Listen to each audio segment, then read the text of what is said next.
Hi, I'm Yaya. Welcome to Yaya's Senior Moments in Watercolor, where we make watercolor fun, easy, and joyful for anyone of any age.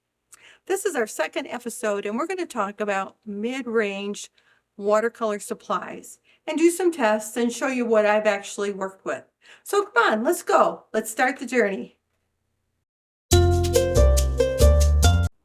If you've ever wanted to try watercolor but didn't know where to start, you are in the right place.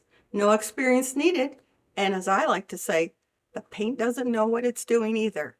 So let's get working. So I actually have 6 watercolor papers to cover today. So I broke them in half. These first 3 are at the lower end is what I'm calling of the mid-range. So they're more expensive than the first lesson, but they're not quite as expensive as the truly professional watercolor papers. So they're all from Amazon this week. One is called Fluid Watercolor Paper. It's 140 pound. There is no cotton in it. And the only thing is, the only one I had of these is a hot press. And we haven't really talked about that, but I'll show you what that is in just a minute. Next, I got Academy Watercolor Paper Pad from Amazon. It is $15.95 for 20 sheets. It is 100% cotton and it's 140 pound cold press. So if you look at the price, it's a small pad. I realize that, but $14, 20 sheets. We're under $1 per piece of paper on that one. And then finally, this was my good paper for a long time. It's called Soho Urban Arborist. Again, I got it Amazon, $11.99. I bought it at $9.99, so it's already gone up. It's 25% cotton, 140 pound cold press, and you get 20 sheets for the $11.99. So let's look at them each a little bit more individually. So when we talk about hot press is a very smooth paper. And if you notice, this is an extra white color. Let's compare it to, actually what I have here is rough paper. And we haven't talked about that yet either. So I have a hot press, which is very smooth, a rough, which is more rough, and it's hard to see on camera. And then we have the typical cold press here. So I thought they all did well. I liked all of them. I have no complaints. Like I said, I used to use the Soho here for my pictures, and it spreads nice. I like it a lot. This was rough, and I actually didn't realize that I bought rough instead of cold press. But I liked what it did with the flowers on here. It has a nice look. And then this is out of my Painting Calm book that we talked about last week, and it had a nice texture to it if you want smooth. It blended well where I had them bleed together. So I have no complaints on any of those 3 for a little bit lower end if you want to try them. And my guess is, I didn't look it up, but my guess is this also comes in cold press. And I know this one comes in cold press as well as hot press. So one thing I wanted to show you before we put the cheaper papers away is when I painted this, and we haven't talked about mistakes, we're going to have a whole lesson on that down the road. You can see I painted over my tape that I had around the picture, so there's yellow here. I also had it up here, but if you notice, it's gone. So I promised you I'd talk about Q-tips, and we're going to talk about them real quick here just to provide an example. And if you remember, I said cut up some squares of your paper towels in about 2 by 2 because they come in really handy. So we're going to put some clean water on the yellow here and just let it set for a few minutes. And we're going to keep repeating this process. We're going to push down and try and lift some of that color. Again, go back for more clear water, put it on, let it set, and lift. And it's going. Now, if you're not going to paint over this, the pros will probably tell you this is a bad thing to do. I use the dry end of my Q-tip and rub a little bit. The thing is, you don't want to rub too hard that you take off the paper. Because if you rub too hard, you can actually start pulling up the fibers in the paper. And I can see a hair of it there because I know it's there. But if I didn't know it was there and I want to take another clean Q-tip, Q-tips are very handy for erasing mistakes. So there's one of your hints for the day. All right, we're going to move on to the pricier paper, as I'd like to call it. And we have St. Cuthbert's Mill. It's also from Amazon. This has 20 sheets of paper, but now you notice it's $22.84. Again, it is twice as big though as some of those small ones I use. So keep that in mind when we're talking about the price. Next, I chose Winston, I'm sorry, Winsor and Newton's professional watercolor paper. Again, this is a block. We're going to talk about blocks in a minute. This is regular paper, just on a spiral. Amazon, $15.39 for 15. So again, over $1 a sheet. And finally, you saw my picture last time, but this is Arches, 100% cotton, 140 pound. All of these are cold pressed. It's also a block. And this, wrote the price here, sorry. It is $22.18 for 20 sheets. So again, more than $1, and it's a small size. So the saying is you get what you pay for, and that's really true with watercolor paper. These are all fine papers, but if you're going to do one of your good pictures, I would pick one of these. If you're just practicing, you can use any of the ones from last week, or if you want a little bit nicer practice, you can look at the ones that we just talked about prior to. Again, they all did nice.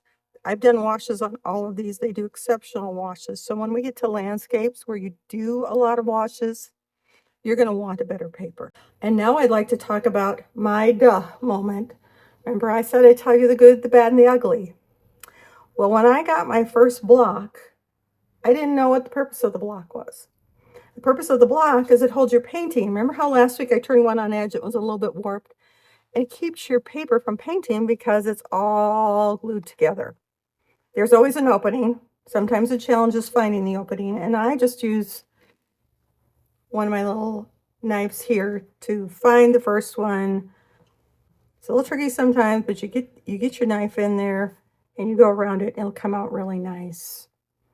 So I didn't know you're supposed to keep it on the pad. I just got it and tried to take a sheet off, and I said, this is the dumbest thing I ever heard of. Why would they do this? Why did they glue it together? Well, it's because I didn't know, duh.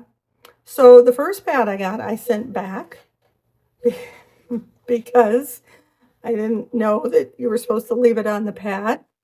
And then one of the next ones I ordered, this is not it, but it's very similar. It's an Arches again. And I opened up and I said, what's going on? They sent me black paper. And they do make black watercolor paper, by the way.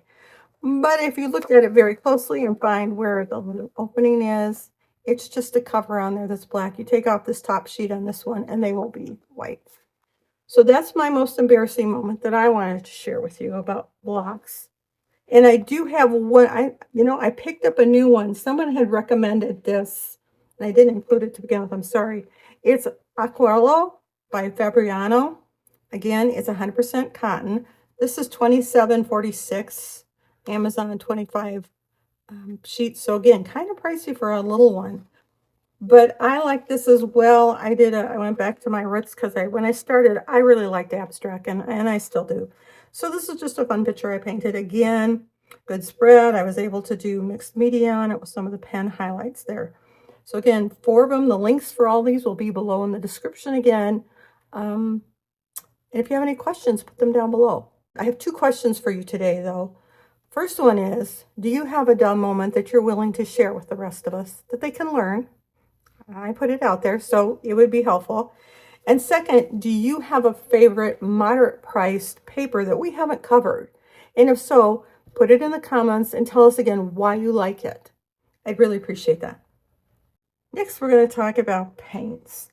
And I can only give the experience that I've had with these paints, because since we're into more expensive supplies, I can't afford that many paints basically. But these are the 3 I've used. When I first started painting, this was the set I picked. It's from Amazon. It's Winsor & Newton Cotman, and Cotman is their student grade. And it's a pocket set is what they called it, of 16. So this is what it looks like. And I still use this. This is my travel set. When we go camping, this goes with me. So they're in these little tubs. These tubs are called pans. If you haven't heard that term before, these are considered half pans. And double that size, the bigger ones are about a full pan size.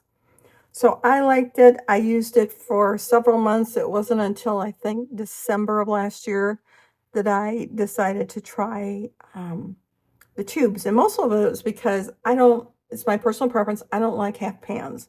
When I'm using a size, what is this, an 8 or a 10? A size 10, I admit it, I'm old. I struggle to get my paint in there. The second reason, or my brush in there, the second reason was I use these up, so I was buying the tubes anyway to refill these up, the ones that I use all the time. So I put this as my travel set. I still use it. It goes with me. I upgraded to Winsor and Newton, their professional set.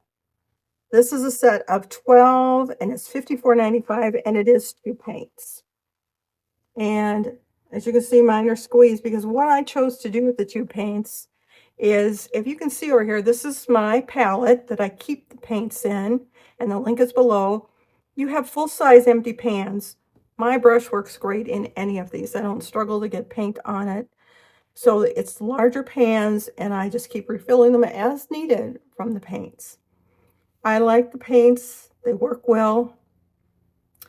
I did Google what's the difference a long time ago when I upgraded to these, and basically the professional paints, which is what these are pigmented, meaning that they have actual pigments in them. If you look at this, and I don't know if you can see it on camera, a lot of these include the word hue, and hues are a combination of things. They aren't real pigments. So what I've read and what I found out, and I did make a little short little test here, is this. This is the professional. This is a comparable student grade Cotman from here. And then we haven't talked about the Kuretake yet, but I also put those on here. They tend to be a little brighter. Sometimes they're a whole different color, and they can be a little bit more translucent. So I like the professional, but the student grade is just fine if that's what your budget allows. Like I said, that's what I started with and used them for several months and was very happy with them. And finally, I heard so much about this on videos that I watched, this Kuretake, that I bought one. And it's $26.50 for a set of 24. So it's the cheapest of what we bought, and it is full pans. They look like this, and when you use them, they are very creamy. So I do like that about them. So I've started to use these intermittently in between with certain pictures just to see how I like them.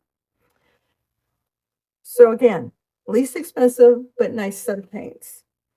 So what I did do is I did make, my sample pictures that I like to do. This was with my Cotmans, the student grade. This is with my Winsor & Newton Professional. And this was with the Kuretake, trying to keep some of the same colors in each. Again, if you like the brighter colors, we talked about that last week with some of the palettes we had then. The brighter colors are great. I tend to like the little bit more translucent. So again, all three are good paints, and they did a really great job.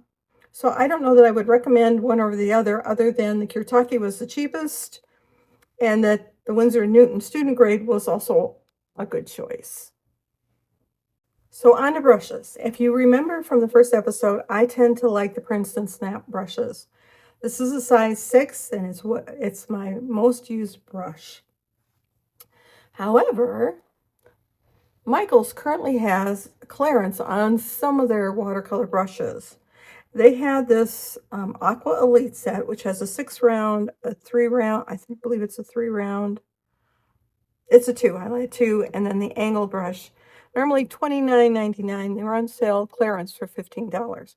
So I picked them up. So I'm going to show you just a comparison between they're both by Princeton, they're Aqua Elite and the Snap brushes here. Let's get a little water on my brush and turn the page. I always look at lines first. Can I draw a nice skinny line with it? Yes, I can. Can I make, decent or sort of decent? I'm still working on my leaves, so don't judge me on my leaves. They work great too. And can I do, just loose florals? They all work great. So this is like I said, this has been my go-to brush, and I really like it. It's worked well for me. So this is the Aqua Elite, the black handle that I just got this week, and I did play with it a little bit, and I have to say I was actually very impressed. It does, again, nice lines when I need to do little lines. It does nice leaves with points. If you remember from last week, that's one of my pet peeves, is I like a nice point on the end of my leaf. And it also does, I can do loose florals with it. even though I'm running out of paper here. So I'm going to be trying this one. You might see me using this in future videos just to see how they work. But it has proved just as good as this one, and a little bit pricier. Nice feel to it though. Brushes are just a hair longer. But if you don't want more expensive brushes, go with the Snap. You can't go wrong with those. All right, we're going to talk about homework next, but homework from last week. I really appreciate those of you who sent in your clips. I have to show you mine, though, to give you a chuckle. These are my first, I like to show these, loose florals is what I call them both. But as you can see, they're great, aren't they? So don't be discouraged. We all start at the beginning. And I was looking at these and I flipped it over. And I actually remember watching a video where it said you can use just water on your brush and smooth it out a little bit. And I actually like those better. But I just wanted to show these to you to give you a chuckle. And something else I tried, because these are from like early last summer. If you look real close on this one, right there, this branch used to come out to here. Using the same technique I showed you earlier with the Q-tips and the small pieces of paper, I scrubbed that little booger out of there. And I actually did have to scrub because it's going on, what, 9 months ago. It's a green. But if I didn't point that out to you, would you have noticed that there was something that was scrubbed out? So that's the best hint for today. And I just wanted to show you those. Second thing I want to show you is this is going to be one of your homeworks today. And mine has black lines because I like to do the mixed media. And I don't want you to do that yet. But when you do your picture for your homework, I want you to save it. Because what we will do is when we get to mixed media, I'm going to have you go back and pull out some of these pictures and we're going to use them for practice. So this is the Jay Lee video. I really like him. There's no words. You have to pause them to keep up with him, but his videos are very short, but they're very easy to do too. So loose florals again today. So 2 other things I want you to do this week is I want you to, number 1, get yourself a picture of the color wheel. This is just out of one of my books, and I actually have it tacked up over there where I can always glance at it. Because soon we're going to start talking about complementary colors, mostly because it's really nice when you're going to start mixing colors to know what the complementary colors are. And I don't know them well. I'm getting there, but I have to glance at this occasionally. Second piece that I found helpful to me is I took all of my colors here. This is my professional set.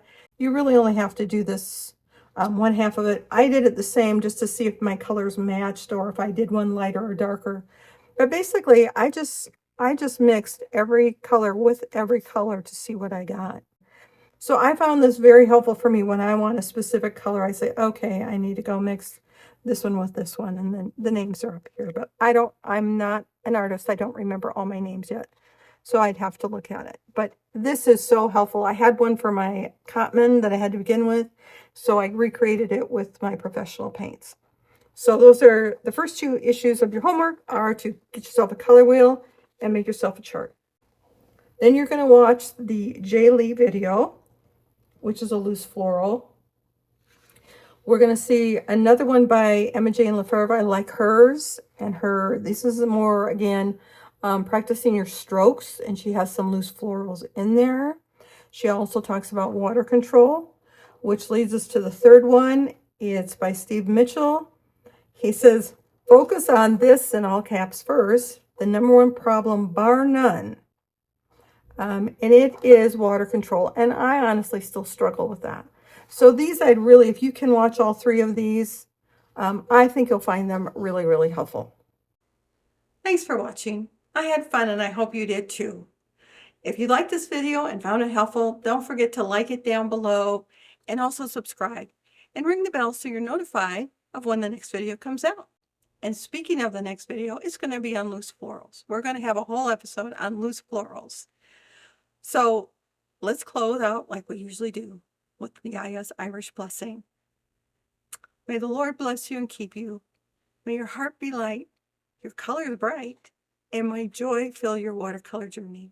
Until next time.